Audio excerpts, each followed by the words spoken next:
Hold on, my friends, to the Constitution and to the republic for which it stands. Miracles do not cluster, and what's happened once in 6,000 years may not happen again. I take to heart these words from Daniel Webster because we truly live in a unique country with a unique Constitution. Today we're going to be talking about Article 5 of the Constitution. We're going to be talking about some facts and some things that are just not true. There have been many calls for a constitutional convention throughout our history. In fact, when the Constitution was first ratified, there was a call for a convention. But we're going to take a look at some more of the recent calls for a con-con. Back in 1893 to 1912, there was a big push for a constitutional convention, and this was for the direct election of senators. Of course, we all know that we didn't have to go through a convention method, that we end up passing the 17th Amendment, which allowed this direct election of the senators. You notice I said there's 31 of the necessary 32 states that applied. Alaska and Hawaii were not part of the Union during that time period. In the mid-60s, 64 to 69, there was another push. There was 33 of the 34 necessary states that petitioned Congress for a convention. And then in the mid-70s to 75 to 83, there was another strong push. 32 states of the 34 necessary states had applied for a convention, and this time it was for a balanced budget amendment. At this point, the John Birch Society went into action. We started to educate the state legislatures as to the potential dangers in pursuing this avenue. We shared expert testimony by such people as Professor Neil Kogan. He said, "My understanding of the federal convention is that it is a general convention, that neither the Congress nor the states may limit the amendments to be considered and proposed by the convention, that the convention may be controlled in subject matter only by itself. My understanding is further that the states and Congress may suggest amendments and the people give instructions, but such suggestions and instructions are not binding." We also shared Professor Gerald Gunther, who said, "The fear that a constitutional convention could become a runaway convention and propose wholesale changes in our Constitution is by no means unfounded. There is no effective way to limit the agenda of a convention. Both Professor Walter Dellinger and I, as well as a number of other constitutional scholars, have testified in state and congressional hearings to the same effect." There was an article in the Miami Herald by former Justice Arthur Goldberg, and this is what he had to say. "So one of the most serious problems Article 5 poses is a runaway convention. There is no enforceable mechanism to prevent a convention from reporting out wholesale changes to our Constitution and Bill of Rights. History has established that the Philadelphia Convention was a success, but it cannot be denied that it broke every restraint intended to limit its power and agenda. Logic, therefore, compels one conclusion.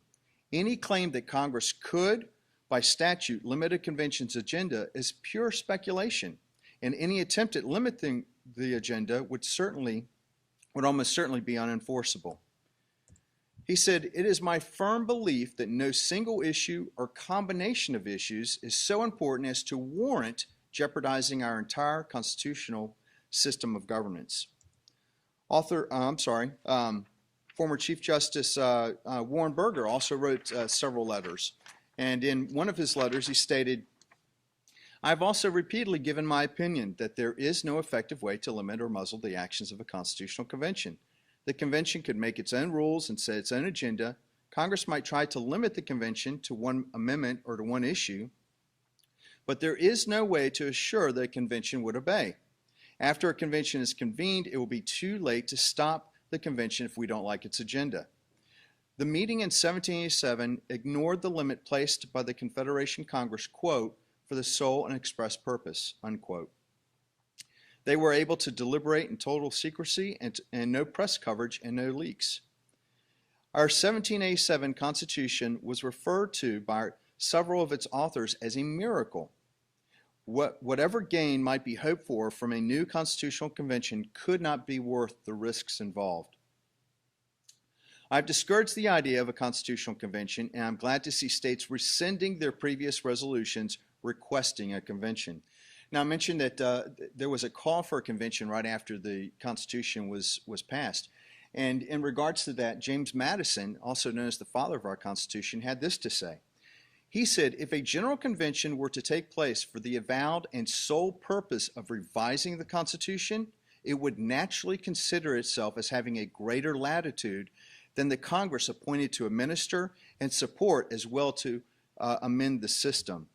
He said, having witnessed the difficulties and dangers experienced by the first convention, which assembled under every propitious circumstance, I would tremble for the result of a second.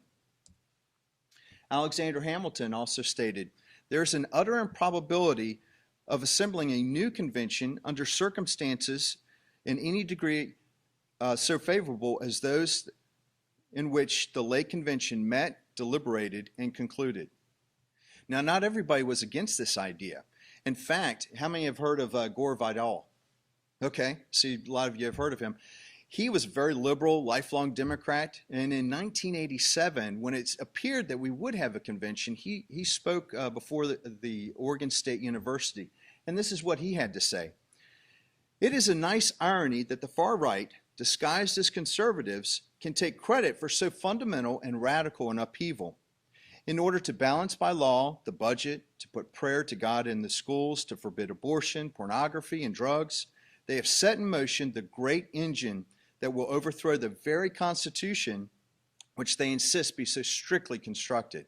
So you see, not everybody was opposed to this. He was pretty excited about the idea. But as I said, we became very effective, and beginning in 1988, starting with Alabama and Florida, states began rescinding their calls for a constitutional convention. Also, there was a push in the mid-90s, 94, 95, by Governor Mike Leavitt of Utah. He wanted to call what was known as the Conference of States. He actually had 16 states pass resolutions of participation.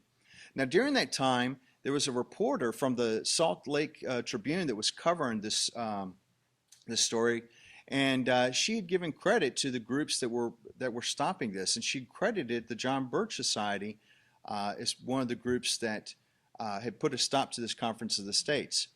Now, other groups involved began to complain to the paper that the John Birch Society had been given too much credit. Now, as fate would have it, the reporter found herself on the plane next to the governor himself, and she had the opportunity to ask him. She said, Governor, I've been accused of giving the Birch Society too much credit for derailing a state's conference. Who really pushed your train off the track? The governor responded, you've reported it right, Lori. It was absolutely the John Birch Society. So you can see this is not a new thing for us. We've been educating people about this issue for quite some time. Now, what is the difference between people that oppose and people that support a convention? People that support will say that you can limit the convention to specific subjects for which it's called. Those that oppose will point out that you can't limit a convention, either by Congress or the states. Legislative oversight. Proponents will say states will determine how the delegates are selected, can give them instructions, and if they get out of hand, they can recall them. Those that oppose will state that oversight by Congress or the states cannot be guaranteed. Supporters will say, if a convention produces something we don't like, 38 states still have to ratify those changes. Opponents will state that a new ratification process can be put into place to adopt those changes that we don't like. And the bottom line is the suggested solution. Supporters will say that the Constitution must be changed in order to address the issues of the day. People that oppose a con will point out that it's not the document that needs to be changed, it's the document that needs to be enforced. So what is a proper diagnosis of some of these problems that we're faced with today? You know, is it the Constitution? Is it deficient, flawed, broken, defective? I mean, it's just, you know, words on a worthless piece of paper. I would agree with you. I think it's probably one of the best documents. I think it's been a model constitution for other countries throughout the world. What about the people that we elect that take an oath to the Constitution? people in Congress, the president, various officials at various levels. What about their adherence or lack of adherence to the Constitution? How many would say that's the problem? Yeah, almost everybody. I would agree with that position. But here's the thing. Proponents of a convention will say, they'll admit, Congress does not work as it should. The president does not stay within his limitations. But they want to change the Constitution. That's broken, if you would, but we're going to change this. Doesn't really make sense, does it? So what about the federal deficit? You know, they're proponents of a balanced budget amendment. Would that really rein in the current federal government? Let's look at some of the congressional spending. Two sources I would highly suggest you check out is Citizens Against Government Waste. They produce what's known as a pig book, and Senator Tom Colburn produces what's known as a waste book. There are pages among pages of items like you see here. All these issues, every penny of it, and trillions more have one thing in common.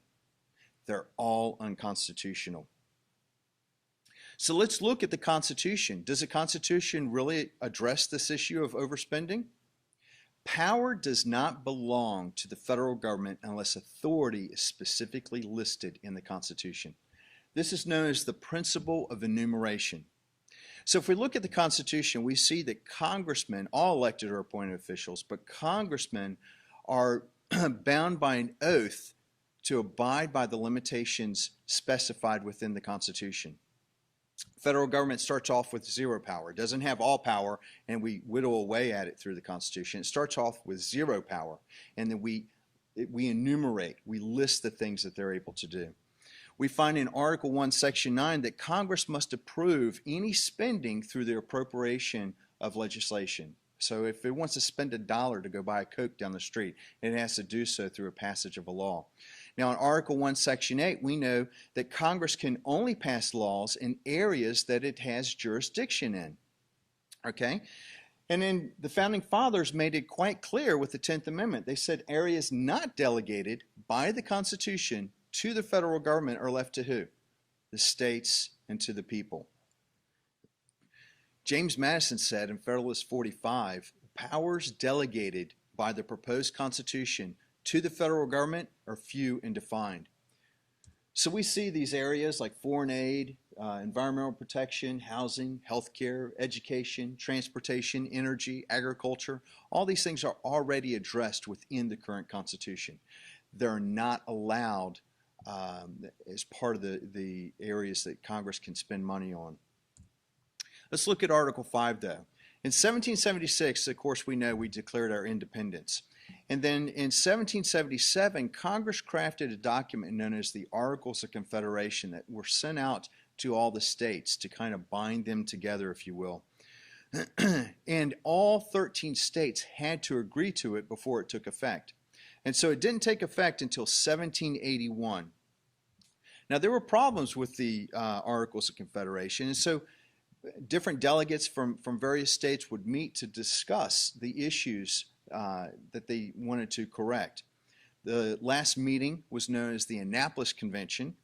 There, the issues focused mainly around trade and commerce between the states. Out of that convention, though, not having enough states represented, they decided to suggest to Congress for a limited convention to address the defects in the Articles of Confederation. In February of 1787, Congress then calls for a limited convention to be held in Philadelphia. And May 14th, 1787 was the date that was fixed to start the convention. Now, states began to issue authorizing documents for their delegates, and there were some key points common among the suggestion from the Annapolis Convention, the call for a convention by Congress, and all the authorizing acts by the states. They all recognized that there were defects in the Articles of Confederation. There was no doubt about that. The purpose for the convention in Philadelphia was for the sole and express purpose of revising the current law of the land. They wanted to address the defects, okay? And the proposed changes must be agreed to by Congress and every state legislature. Now that's shouldn't be a surprise, because if you look at Article 13, it states, "Nor shall any alteration at any time hereafter be made in any of them unless such alteration be agreed to in a Congress of the United States and be afterwards confirmed by the legislatures of every state. So it fit within the requirement of the law of the land. But what happened was they created a new constitution with a new ratification process that said the ratification of the conventions, not the legislatures, but conventions of only 9 states shall be sufficient for the establishment of this constitution between the states so ratifying the same. So it dropped the threshold from 100% agreement of all 13 states to 75% agreement with only 9 states, and it bypassed the requirement of Congress and the state legislatures approving this, and instead called for conventions within the states. Now, some people will say that the states actually did accept the new ratification process, but if you look at the dates, you'll notice that the Congress proclaimed the Constitution had been ratified on September 13, 1788, and the new government convened for the first time on March 4th, 1789.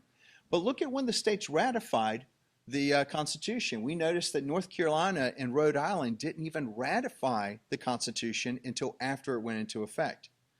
You'll also have some people say, well, you know, just simply calling a convention meant that the states adopted the new change. Okay, let's look at that. Let's look at the dates when the states called for the convention. We see that Rhode Island still doesn't meet that qualification.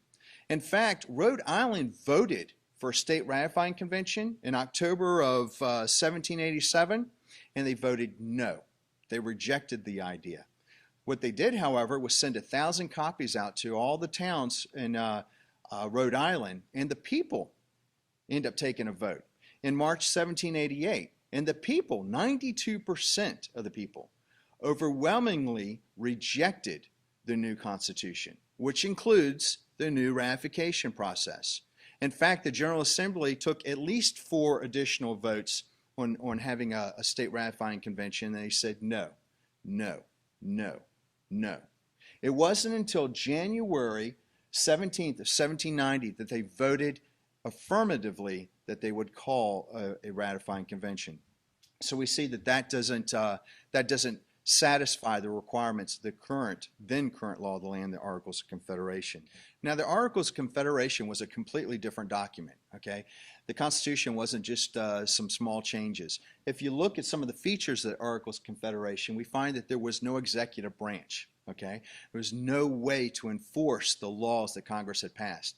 How many in here would like to have Congress pass laws, say like on incandescent light bulbs or even, you know, income taxes, and not have the ability to enforce them? Sound like something you'd want to be a part of? I know I would. Well, that was the condition back then under the Articles. There was also no judiciary branch. You know, today we're so worried that the Supreme Court will issue a ruling on a particular case and enforce it on all the other states. Well, under the Articles, the issues that came before the courts were truly state issues. There was no taxing authority. The funding of the federal government had to be done by voluntary contributions. The state legislatures appointed the members of Congress. Now think about that. If the state legislators appointed the members of Congress, who do you think the members of Congress would be responsive to? The states, right? There was also a president during that time, but recall, no executive branch. That was very similar to the Speaker of the House. He was president of the Congress. Between 2 to 7 congressmen per state, only 1 vote per state. Congressional pay was the responsibility of the states. Again, who are the congressmen going to be responsive to if the states are paying their salary? The states, right? Congressmen could only serve 1-year terms, and they had term limits. This is one of the defects that the Founding Fathers saw with the Articles of Confederation. They could emit bills of credit, but they could not regulate commerce. Any changes or even the adoption of the Articles of Confederation had to be done by all 13 states. Gouverneur Morris, speaking about term limits, said, imposing ineligibility tended to destroy the great motive to good behavior, the hope of being rewarded by reappointment. Alexander Hamilton said, nothing appears more plausible at first sight, nor more ill-founded upon close inspection. So what about these terms? Constitutional Convention, Amendments Convention, CONCON, Article 5 Convention. What's the difference between these? Or is there really a difference? How do we know if we're talking about the same convention here or if we're talking about a couple different conventions? Mark Levin, you may have seen on a Sean Hannity special on Fox News, stated that he was calling for a convention, not a constitutional convention, and he referred to the Philadelphia Convention as a constitutional convention. If you look at his book, he states, importantly, in neither case does the Article 5 process provide for a constitutional convention. It provides for two methods of amending the Constitution.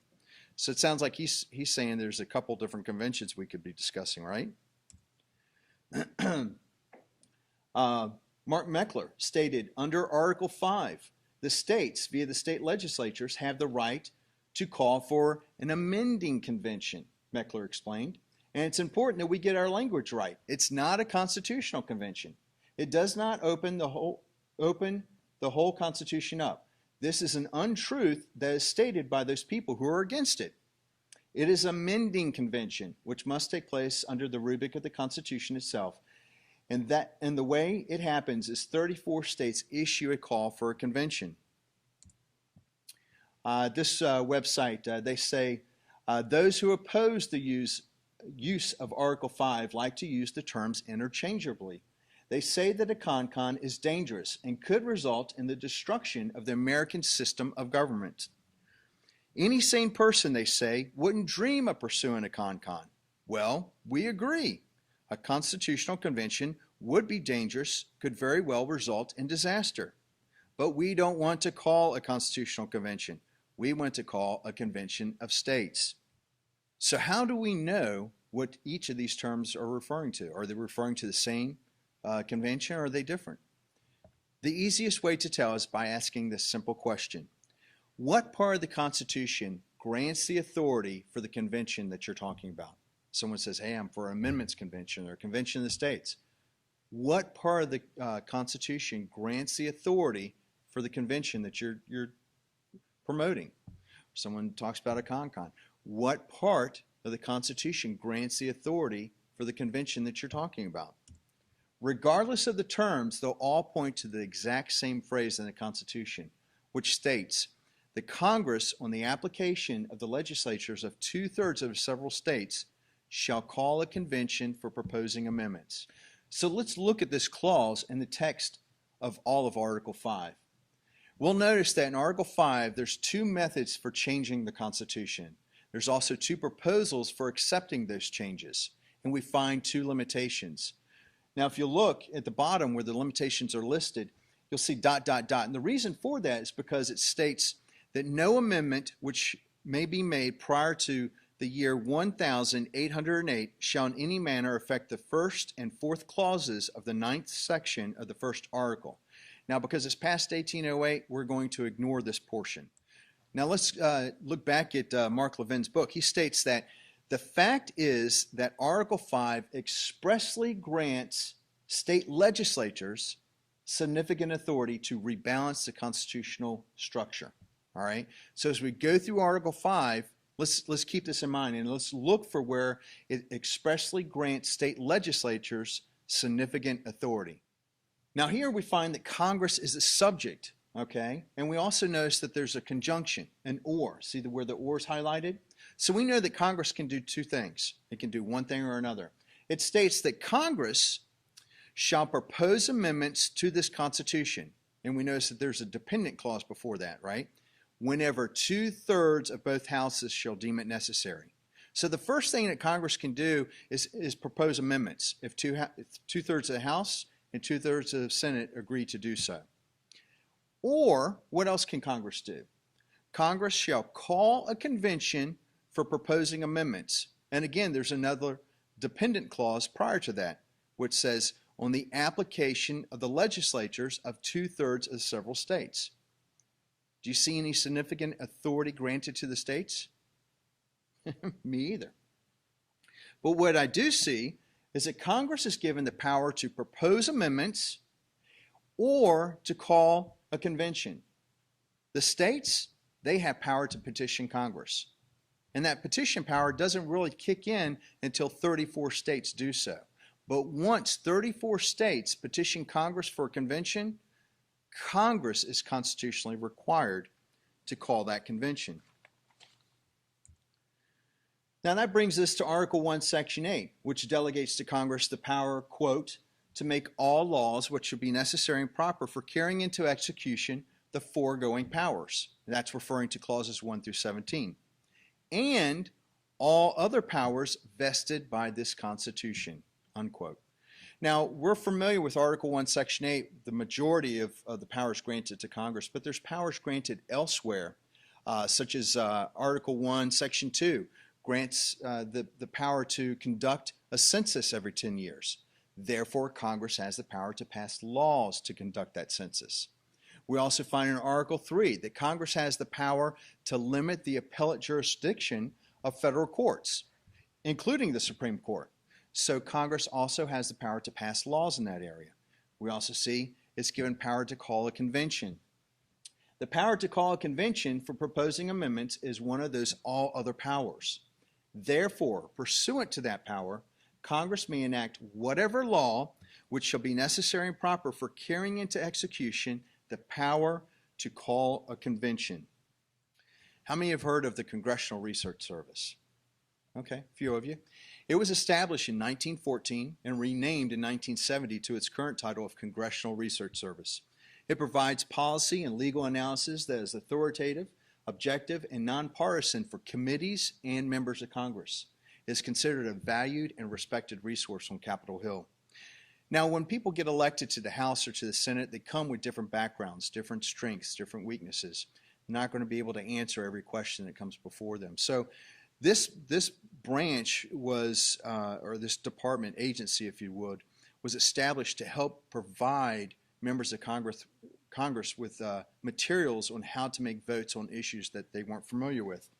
In 2012, they produced a couple reports, and one I have here is the Article 5 Convention to propose constitutional amendments, contemporary issues for Congress. They state in this document that Article 5 delegates important and exclusive authority over the amendment process to Congress. Okay, so the Congress, who's constitutionally required to call a convention, their official resource is telling them that they are responsible, that they've been delegated important and exclusive authority over the amendment process. Quite a bit different from what we heard from Mark Levin in his book, right? We also see that they state, while the Constitution is silent on the mechanics of an Article 5 convention, Congress has traditionally laid claim to broad responsibilities in connection with the convention, including receiving, judging, recording state applications, establishing procedures to summon a convention, setting the amount of time allotted to its deliberations, determining the number and selection process for its delegates, setting internal convention procedures, including allocation of votes among the states. So again, this is an official document, congressional document, that tells us quite a bit different from the things that's being promoted. I know what you're thinking. We're not going to let it get out of hand like this, right? We're going to keep an eye on these guys. Well, let's look at history. We find that at the convention in Philadelphia on May 29th, they voted to keep the deliberations a secret. Delegates could only inspect the journal, copies were not allowed, and nothing spoken was permitted to be printed or otherwise published or communicated. On September 15th, 2 days before the convention ended, George Mason from Virginia said, "This Constitution had been formed without the knowledge or idea of the people." So he confirmed not only did we intend to keep it a secret, but they were successful in doing so. On September 17th, 1787, the last day, they debated on what should happen to the journals of the convention. Should we destroy them or should we keep them a secret? And of course, today we know that they weren't destroyed. But it's important to point out they did not vote to release the journals to the public. There was no consideration that they had. And most of you probably recognize that familiar phrase when Benjamin Franklin exited the convention and the lady came up to him and said, "Sir, what have you given us?" And he said, "A republic, ma'am, if you could keep it." Again, just another emphasis on the fact that we had no idea what was taking place. James Madison's notes from the Constitutional Convention probably remain the most complete source of recorded information on the convention. They were not made available until a year after his death in 1837, 50 years after the convention had ended. 50 years after the convention had ended. How'd you like to have a convention today and not find out what took place until 50 years later? Me either. Congress debated. Now, this is all we know as far as Congress is concerned. They received the new Constitution. They debated for 2 days and passed it on to the states. We don't know if they agreed with it, how many agreed, how many opposed, because there was no information on their debates recorded within the journals of Congress. Now, some people will ask, do you believe in a limited convention? Yes, I do. One limit. There's one that's mentioned in Article 5. It states at the very end, provided that no state without its consent shall be deprived of its equal suffrage in the Senate. That's the only limitation that's specified, that's written out.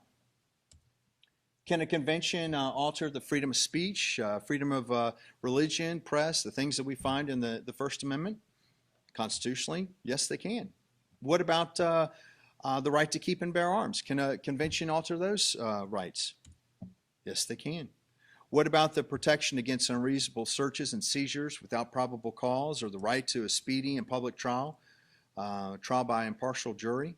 Again, constitutionally, they can change that portion of the Constitution. What about the ratification by a minimum of 3/4 of the several states? Can a convention alter that? Again, the answer would be yes. As an example, Hawaii called for a constitutional convention in 2012. They had 5 items that they were pushing for. Their first one, the repeal or modification of the Second Amendment to strengthen firearms restrictions. Again, they can change that if they want to in a convention. They wanted to declare Obamacare, including the individual mandate, as being constitutional. Their fourth item on the list was an amendment to abolish the Electoral College. So this just gives you an idea of what some other people are trying to do, other people are trying to seek after. The House did pass this in Hawaii, but thankfully the Senate did not. One of the most important documents that I have been able to access that has provided a lot of insight is another official documentation, this time from the Florida House of Representatives. They did a staff analysis on a SCR 10, which was a call for Article 5 convention in 2010. And this is what they had to say. Based on parliamentary law that goes back to the Glorious Revolution in Great Britain, it's clear that once convened, a parliamentary body may not be limited unless by express constitutional provision. And we see that at the end of Article 5. There is one limit. From this perspective, an application for a convention of limited purview asks for what cannot be done. Thus, the idea that a convention can be called to consider a single specific proposal should be rejected. The majority of a parliamentary body is the sole judge of the subject matters it may deliberate. Further, the notion that the convention may be limited in subject matter by the will of those who applied for the convention against the will of the actual delegates thereto has scant support among anyone who has ever participated in a political convention or engaged in similar efforts to restrain the purview of any parliamentary body. There is no authority external to a parliamentary body that may regulate its internal conduct. Very, very powerful. There was also a gentleman that was a secretary at the Philadelphia State Constitutional Convention. Every now and then states will have conventions to address their constitution. And James Michener testified before the U.S. Senate And this is what he had to share in regards to his experience. He said, I am, however, totally opposed to any measure that would encourage the 50 states of our nation to amend our national constitution by means of a convention method. For I, better than most, appreciate the hidden dangers inherent in this system.